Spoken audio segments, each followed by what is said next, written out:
Thank you. All right.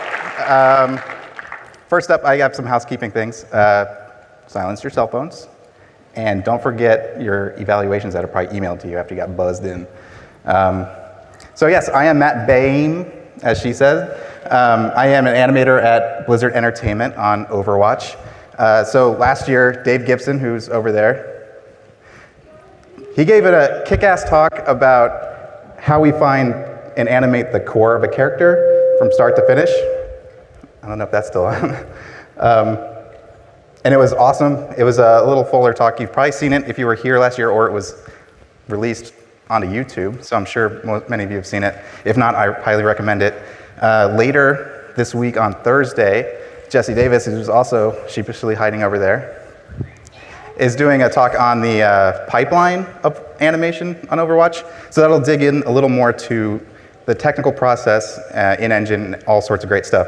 So not to step on their toes, this talk is specifically about first-person animation. So it's basically how we go from that to that. Yeah, hi Diva. So first-person animation. My core thesis today is to talk about how we maintain the character, because Overwatch is about the heroes. How do we maintain that character as we go from this fun character design into hands and a gun and a camera? There is some trepidation when people jump into first-person animation because either they're bored by it because they don't really want to do it, or they don't really get it. But I don't know, it's not that big of a deal. First-person animation is actually a really great place to start if you're a gameplay animator, because it has everything a gameplay animator does. It's very player-facing. I mean, it's right there in your face. And they're looking past your animation at the target, so don't fret. The animation, it's there, it's great. As long as you're doing it well, they're not going to stare too closely at it.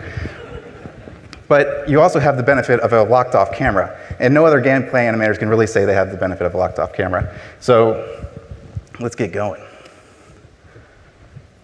Gameplay first. If you ever saw a talk by a Blizzard animator or a Blizzard developer on anything, I bet you they had a slide that gameplay first. This is enshrined in our art around our orc.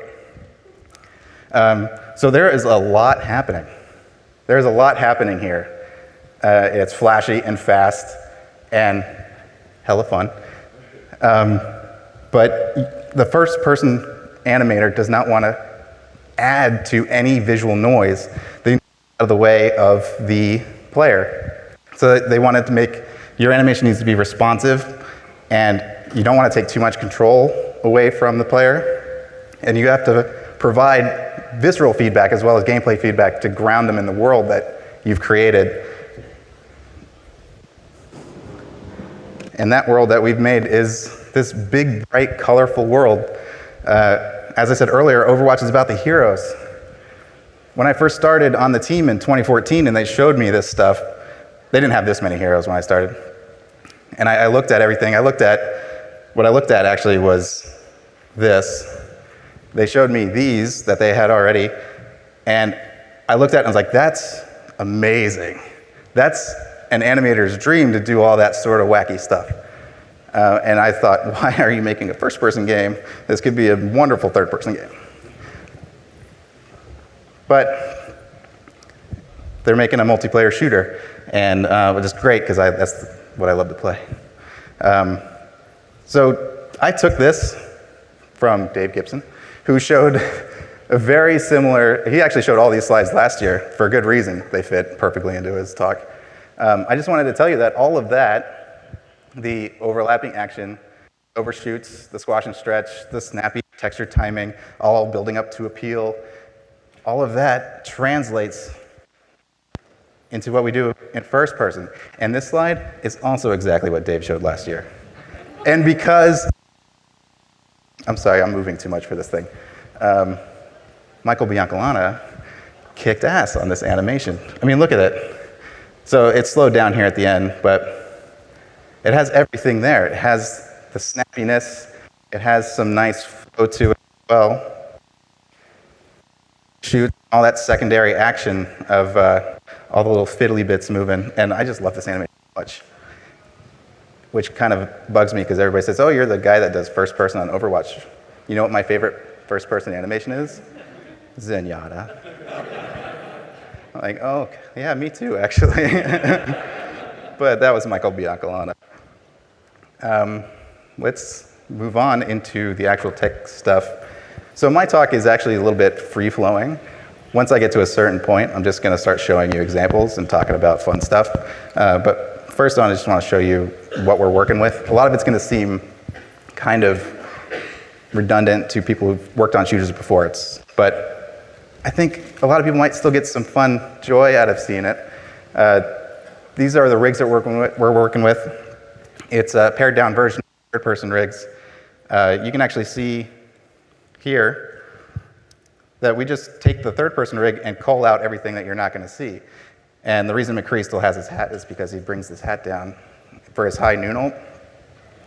Anything the animator wants to add to the first person from the third-person rig, we can ask the riggers to leave that in. If you want to learn more about how the rigs are built, I highly recommend you go to Jesse's talk on Thursday. But you can notice that he still has his root controller. All the camera animation, primarily we animate from the root, even in first person. They do have another camera bone that we add accents with, just little extra motion, nothing too heavy and extreme, that just sort of give you a little extra feeling to ground you into the world. And I'll talk more about camera stuff later. I just wanted to show you this example too. He has a leg. He's the only hero that has a leg in first person at the moment, because Michael, when he animated Zenyatta, gave him a floating. He sort of does this Indian-style sit and floats in the air, and he said, well, if he's floating, his legs are free. Why don't he just kick you in the face? So he asked, got the leg in there, and now he kicks you in the face. This is partly how we attach weapons. This is the classic way. Everybody who's ever attached a weapon in a game probably has done it at first. There's an attachment bone that is at the very bottom of the arm chain. I added the outliner from Maya just to show you how deep it is. That attachment bone is under the hand, which is great. That means when you attach a weapon, it's going to follow that arm where it goes without having to IK. You can IK the left hand to that bone too, so that it all moves together without too much desync issues. But there are cons to it as well. This is 76's prototype reload that I did. So 76, if you're not familiar, Soldier 76 is Mr. America, Captain America almost. Probably shouldn't say that. He's red, white, and blue, gung-ho, leader of the Overwatch at one point. So I thought, oh, top-loading gun. Top-loading reloads are tricky for me because you can get your hand in the way of the camera so easy trying to reload that with the left hand. I know, what's the classic American infantryman's weapon? And that's that World War II weapon, the M1 Garand, which I realized I probably should put a photo of one of those up there so you know what I'm talking about. If you've ever seen a World War II movie, that classic gun that you're firing up and you get that ping sound and everything kicks out, maybe some of you know, some of you go, ooh, guns, gross. But that's okay. So I thought, oh, I'll just slap a new magazine in with the right hand. But what happens, it's parented to that bone that's at the bottom of this chain.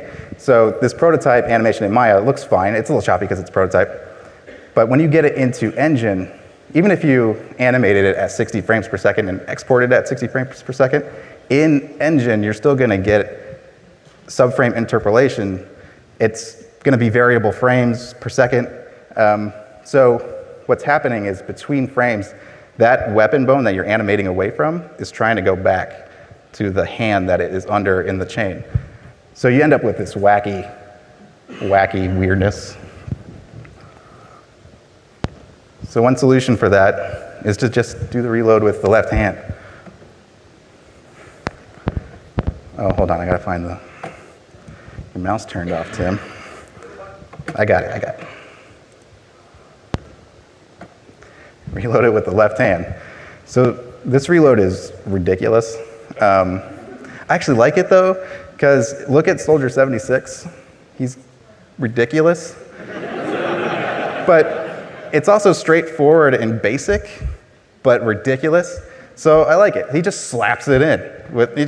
I mean, that's goofy. But he's a little goofy. It's fine. And it's straight and to the point. And he's straight and to the point. Later, of course, we realized we want to do more with how we handle weapons. So why not add a weapon attachment bone that's under the root so that we don't have these issues of moving your hands away from the attachment point and having the weapon trying to follow along. So this is Anna's rig. She has this special weapon attachment bone with 2 hand control bones that she can hold to. And you can see, I put the outliner on there just so you can see it's under the root. If you can see with all that text, this wall of text that's on there. And she's using parent spaces, which I will talk about in a second. I just wanted to show you her reload first. I told you, free-flowing and organic. So yeah, she's got a sniper rifle with the bolt on the right, so she's reloading with her left, but pulling that bolt with the right hand, so we can do more with taking her hand away. There was, at one point, an attempt to fire her sleep dart pistol with the right hand. I think for just aesthetic reasons, we ended up going back to the left hand.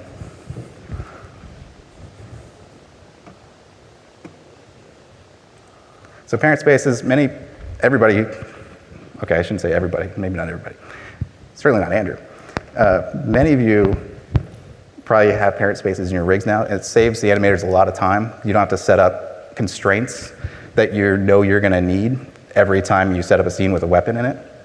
That's another thing that Jesse's going to talk more about on Thursday. I just wanted to steal his slide real quick. It's not his exact slide he's going to use. But we have these parent spaces built into the rig so that her what's happening here is her right hand IK is following one of the weapon bones that is parented to the weapon attachment. So that right hand, the IK of that right hand is following that weapon bone. So when we can manipulate the weapon to actually animate the weapon to do what we want to do with her right hand, we'll follow it. And then if she has to pull her right hand away, we just use this tool here to switch her bone to the IK bone back to default without having to turn on and off a constraint and remember where our constraints were and stuff. And then you can just move it how you need. Oh, this next slide might scare some people. Maya layers. So all of our assets for a first-person character are in one Maya file, which is fairly traditional. But the traditional way to do it is to have everything on the timeline at different points in the timeline. If you've worked on a shooter, you've probably done it that way. The way we're doing it is utilizing Maya layers, which in the past might have been pretty heavy, but it works great. So now we can see every asset that we are going to have all there and labeled, so we can just put our base pose on that base layer, and then each grouping of your assets, your fire, your run, your jumps, and all that are underneath that base pose. So if you change that base pose, it's going to cascade down through those layers. And you can still use override layers as well. You can just bring that pose onto it, just one click of a button. I like the old way very much of just doing it on the timeline. It's great because it doesn't bog your computer down as much. And you can still use Maya layers to add things on top. So I'm not saying this way is better or worse. There's a lot of pros to this. There's a lot of pros to the other way too. So whatever works for you. I just know that when I say, hey, look at all these Maya layers, some people go, ooh, all right. Especially if you have the graph editor open. Yeah. And this is just a way of using the Maya layers. So there's one run for Junkrat, and then just a layer under there that has his detonator pose. And then underneath that, we can have other layers that have his detonator animation that's separate, but playing on top of. So in this case, the run. In some cases, the melee. So he punches. But if he has the detonator, there's just a layer that does that, so he can open his hand up and have the detonator in it. All right, so let's talk about the process of animating the first person. So the first thing we're going to do is find that golden pose, and that is where everybody dogpiles onto it. And this is the part where you're trying to figure out, you're working with, so the way Overwatch works generally is that there's a third-person animator working on the third person of the character, a first-person animator working on the first person. We've tried it in the way where one animator will own the entire character, but scheduling needs means that's not possible anymore.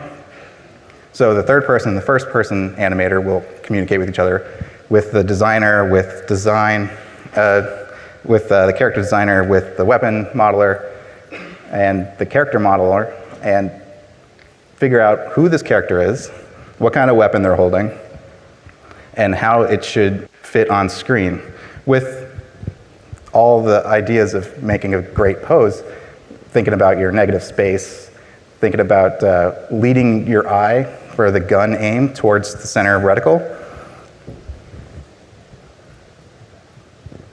and of course the FOV, which I want to talk about a little bit later. There's another slide I stole from Jesse. That is Widowmaker's early prototype design for a rifle. Oh, hey, Gwen, you made it. You can see that wasn't really modeled with first person in mind, that you really just lose the sense of the gun. And so going back and forth with the weapon modeler and finding out the correct camera FOV for this, we were able to arrive at something that is a little more appealing on the screen. It actually reads as a rifle. The one on the left doesn't exactly read as a rifle. So finding the FOV means just finding the FOV for the player view model.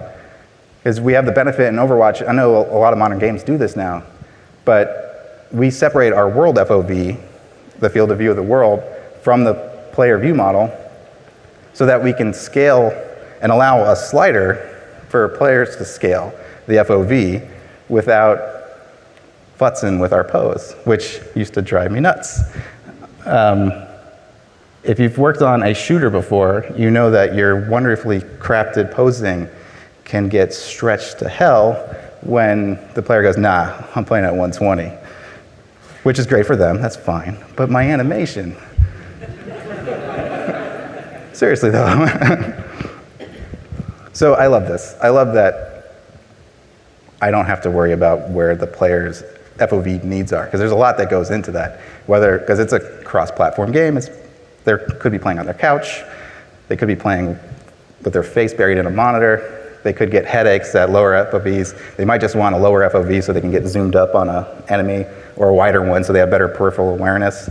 I don't care. I got my great pose and it's going to stay where it's at. So I find that FOV in the camera in Maya, and then I can type that into our editor to match it, and I get what I want, which is beautiful. And it's just a handful of the poses that we have. Junkrat, Zenyatta, Symmetra, Zarya, Winston, Soldier 76, Reinhardt, Mercy, and McCree.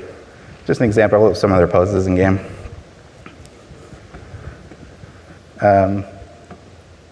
Wow, the timer on that thing's still going. Well, as I said earlier, you can cheat the hell out of your poses. You have a fixed camera, cheat the hell out of it. Mercy's the first hero I ever touched on Overwatch. And I remember trying to get a good staff grip for her, and I couldn't get it. And my lead, Ryan, and Jesse, just fucking translate the fingers into place. I was like, what? Yeah, just translate the bones into place. I didn't have experience with that before, so it was like, you could just crank that thing out of there? Yeah, so her fingers are all jacked up, but you don't see that. I mean, hopefully you don't see that. You'll never see that side of the staff in motion. If she's doing her quick melee like this, she's gonna change her grip. If she's doing anything, she's gonna change her grip. You'll never see that, hopefully. So after you find your golden pose, the quickest way to get a good sense of physicality on it is to add additive overlays. Most games do this where they add an aim pose suite and a roll animation, or one suite that has both the roll and the aim in it. This is another slide I stole from Jesse. Thank you. This is actually on his demo reel. So you can see that it's a spring-based pose, just a set of poses with spring value on it that we can tweak per hero to get the different feelings. Because this is what I want you to think about, that they're not just there to do this and to like do this. They have purpose and they will give you character. Now this slide might hypnotize you when I play it or make you sick, but let's talk about this. So these are the spring-based aims and the rolls. Each hero is different, and we can author it differently per needs. McCree, who is in the top left, he's a cowboy with his revolver. He's cocky, he's sure of himself, he's kind of been around the block, and has a smaller weapon, so he leads his target, and it's tight. Next to him is Zenyatta on the top, in the middle. He's a monk who's floating, I told you about him. So we can make his have this flow, but he's a robot, so it flows and snaps. Flows and snaps. So don't just think about those basic spring aims as just something to give you the lag and lean, but it actually gives you character. Roadhog in the middle down there, he don't give a fuck. He's got a big old shotgun, and he's gonna throw his hook at you and drag you into him. So he's super loose, and it's a shotgun. Bastion's also a robot on the bottom left, and he's chunky. He's not the nice, harmonious robot like Zenyatta. He's a chunky old warbot.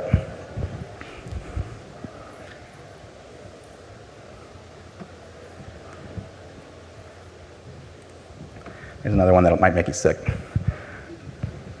So we're leveraging the same sort of system to give us poses for Lucio when you're wall riding. I just wanted to show it because it's kind of neat. I don't really have much else to add to that.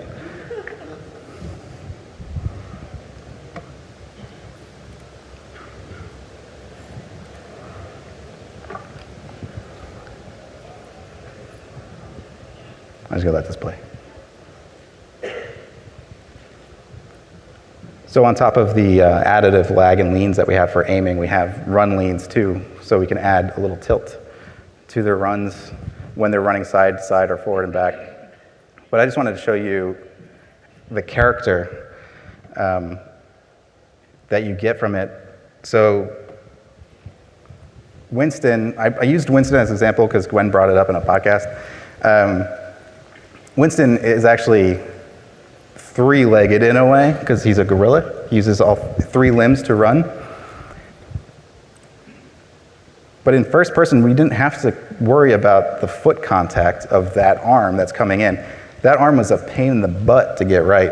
I still don't know if it's right, but there's always that balance between what's going to give you good physical feeling in the camera and what's going to make a player sick. So there was a lot of back and forth between how to get the weight and chunkiness of a gorilla in first person without driving a player nuts, and then reminding them that they are a gorilla and they have this arm, but you aren't going to see it contacting the ground because you're looking at targets.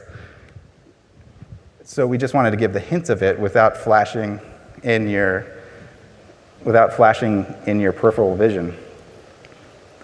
I don't know if it's 100% successful, but I like it. I think it turned out okay. I should have added directional runs for him too, because he's got this way and this way. And if it's got aims on that as well, on top of that, another overlay animation that if you look up, the arm leaves the screen, and if you look down, you get more of it. But we never had to worry about actually contacting the ground. This is the part where I just start showing you cool shit. Cool examples. Oh, this is in Maya. So he's like a mile from the ground. And you can see where I'm animating from the root to get the camera motion, and then I'm adding a little bit on the camera, a little bit of extra translation that gives this feeling without rotating too far in the X. You get that seasickness in the yaw, or the roll, I'm sorry, the roll.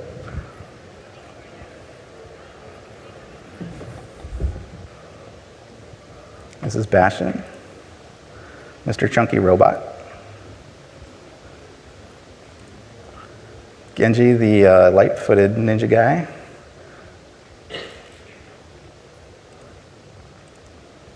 Junkrat. I love Junkrat because he's crazy. I wanted to say something extra about Junkrat's run just because the previous slide where I talked about collaboration. I only have 5 minutes left? Holy shit. We're gonna go. Okay. So Kyle Rao, who did his weapon, we went back and forth like, oh, you can add this bit and that bit just to get this nice chunky kit-bashed feel out of his gun, because he is a junker who just made his weapon out of crazy bits and pieces. And so it's all about that conversation between him and concept and story of like who this character is. And you can bring that into the first-person animation. All those little bits and pieces are hand-animated to give that feeling of chunk, chunk, chunk, chunk. When I first showed this to my wife, she's like, why the hell is he galloping? My first iteration of that run in first person didn't have that gallop to it. But then I saw Kyung-ho's third-person animation, and he has a peg leg. And so we brought that in the first, and I think that gives it a lot of nice motion. Since we have 5 minutes, I want to get to some other things. Sorry, I actually just started going off on tangents and I ran out of time. This is McCree's firing.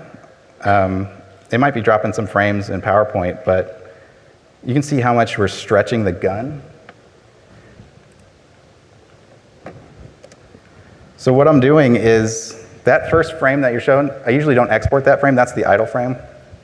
The very first frame is super stretched out in space, forward with the gun barrel scaled up, and then snap back on the very next frame just to get that feeling. I hope you can feel it when he fires, but for me it's push it forward, snap it back, straight back, and then it rocks up.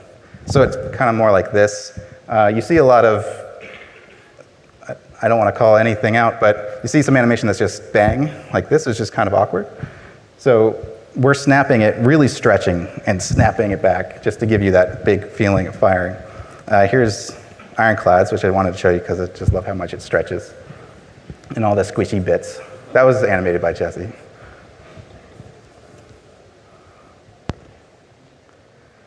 This is how we handle automatic firing versus single firing. We can do that big single fire and then little ones that we can ramp into with a accumulate pose that's just a single pose that it sort of ramps into as you fire. And then you let it go and it plays an additive outro. Reloads. Another slide I took from Jesse. There's a lot that you're saying with reloads. Obviously communicating to the player that they can't fire anymore, so it's okay, don't cover the reticle because they still want to see the threat in the way, but move the gun up. You can actually rotate the camera in Y and move it away from the reticle just to communicate to the player that you're not able to fire anymore. It's pretty clear. I would avoid Frankenstein hands, which is just sort of I'm like panicking now because I'm running out of time. Actually, let's just skip it. These are just examples of reloads that I like. Each one a different character. Reapers is ridiculous.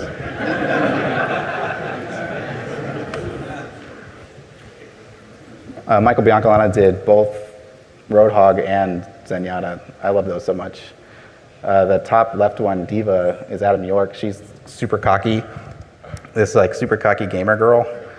So she's like, yeah, whatever. So we brought that into first person too. And I just think it works so nice. Zenyatta, Mr. Floaty Monk.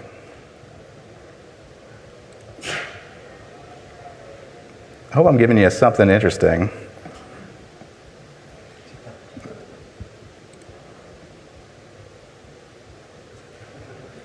It's just goofy. So he's just a big, junky, stinky roadhog, and he's just throwing some random crap in his shotgun.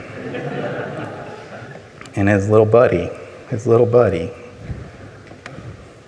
the other junker. Everything is just, who cares? Get in there. So as the first person and the third person animator are working together, I actually led the charge on this where it's like, I did the animation and then Kyung-ho was like, oh yeah, I can see how I could do that in third person. May, who's super nice and super happy to be there. And she'll fuck you up though. So she's like, yeah, boo. Oops, no. Reaper just don't give a shit. I'm sorry I ran out of time, you folks. Oh, no.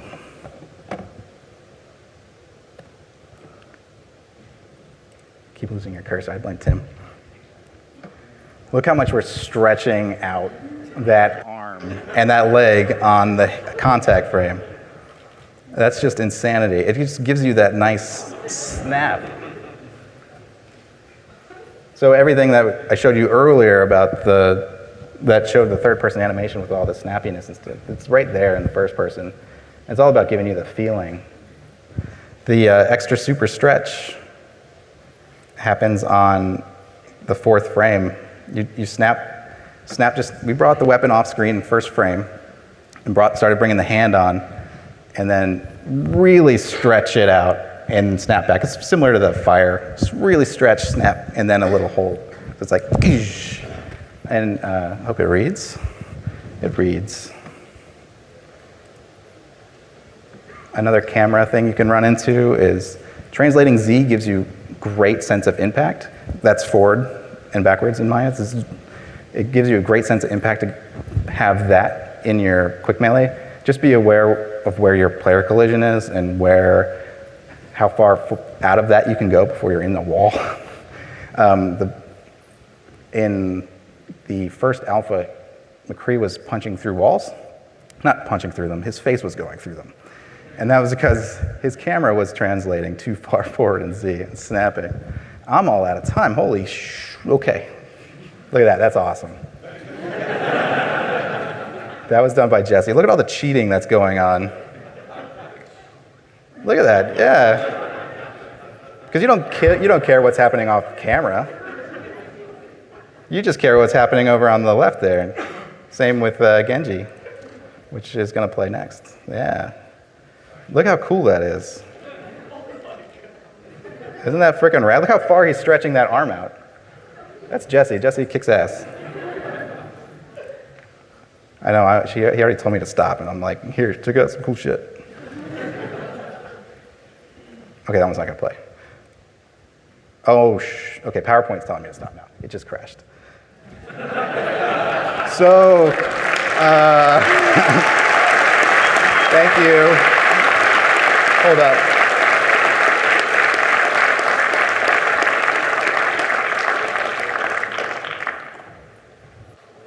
I just wanted to put this up there while I walked away. Thank you. I hope I gave you some information. I practiced this like 100 times and never got fully through it. So now I realize why, because it was too fucking long. You rocked it. I hope it was entertaining. That was awesome. All right. Thank you.